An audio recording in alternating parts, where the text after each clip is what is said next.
Joining me here today as part of ARC Advisory Group's Digital Supply Chain Forum is Derek Gittoes, and he is Vice President of Supply Chain Management Product Strategy at Oracle. Derek, you recently authored an article that was published on Logistics Viewpoints, and the article discussed how machine learning is transforming logistics. For those that might not be aware of Oracle's machine learning capabilities in transportation management, can you please share a little bit more about your solution?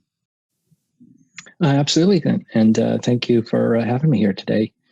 Yeah, so as part of our most recent update for the Oracle Transportation Management Cloud product, we introduced a new machine learning-based feature, which is used to predict shipment transit times and correspondingly the expected arrival times for shipments. The new feature uses the customer's historical shipment data to both initially train that machine learning model and then to update that model over time as they execute more shipments. And the reason we're so excited about it is not just because it's machine learning, which is kind of a hot, buzzword topic, but because we believe this approach has the potential to greatly improve the accuracy of predicting those transit times and reducing the error in planning shipments and driving up costs and increasing efficiencies for our customers. Great. So can you speak a little bit more about how machine learning actually helps with predicting transit times? Yeah, absolutely. So again, it seems like an exceedingly simple question. How long does it take to get from A to B? But of course, it's extremely complex. That transit time is driven by a lot of different attributes or variables. What's the origin, the destination, what mode of transportation, what carrier, what commodities, what day of the week are you shipping on? And then, of course, there's all the sort of local environmental, conditions. Is it raining that day? Or is it, here yesterday, was it super windy? All these factors go into impacting what the actual transit time will be. And most organizations, of course, don't have the wherewithal to deal with all those variables. So they have sort of this, static transportation lead time concept that maybe looks at lane and carrier and mode. And they might pad that time, to account for variability, but it's inherently, a static best case guess that usually more times than not turns out to be wrong. And so why machine learning is so powerful and why it's so valuable is that it can ingest large amounts of shipment data and automatically determine which attributes or which features of those shipments have an impact. And it can also ingest this external information about what the weather was or the traffic was or port congestion or other environmental conditions and automatically bring all that into a model and produce a prediction that, again, our research has demonstrated could reduce those errors by upwards of 65%. Right, because it's not always the same variables that have the same impact on the outcome, right? There's variation in how much each of those variables and it's the combination.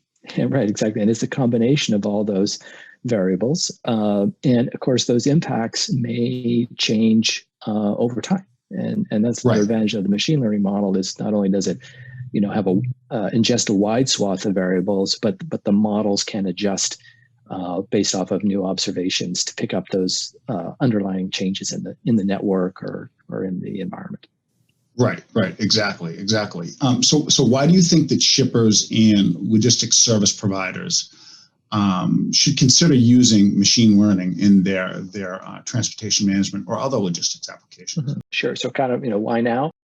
So machine learning technology, the theory behind it, the math behind it, if you will, has been around for a long time, but there's been some sort of substantial obstacles to kind of mainstream adoption. One, you needed data scientists who these are highly specialized, trained people to develop, train, and interpret the models. You needed access to all the data sources, both from your internal systems and external systems. Plus, you needed the computational power to process it all. You would need IT support to develop the data pipeline, to source, process, clean all that data. And then these models, if you did get to that point, are typically not connected to the actual systems your people use on a day-to-day operational basis. So it's those obstacles that we have removed that allow this machine learning technology, which has all this great upside potential, to be adopted with very little sort of extra work or friction. So our data pipeline is pre-built in our transportation solution. The models are predefined. All you need is the historical data, which if you're using our TMS, you have access to. And you can begin to use that model, within, day one of turning it on. So it's really sort of bringing that, mainstream, and the ultimate output is there for the transportation planner. So the people who are there already using the TMS to plan and execute shipments. Now we just have one more attribute that we can generate for them, which is the machine learning based prediction and confidence interval that we have on those predictions. Great. And one final question: are there any other trends that you're seeing that you'd like to mention at this time in the logistics space? Yeah, I would say there's two areas based off of interactions with our customers that are really top of mind.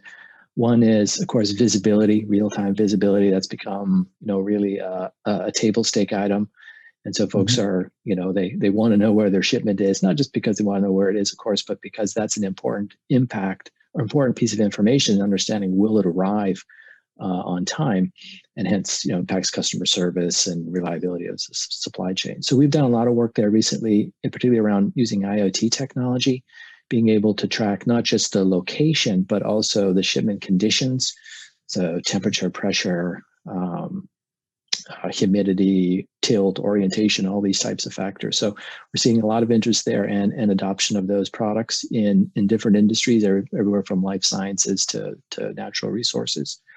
And then the other is in this domain of tactical planning. Obviously we're still living with the pandemic and the huge implications of that. But even with that, factored out, there's a constant need of organizations to assess impacts to their logistics network, whether those are sort of planned changes like adding new customers or new products or new packaging, or disruptions that are thrust upon them that they need to react to. So we're seeing a lot of interest in that sort of simulation and what if planning domain as well.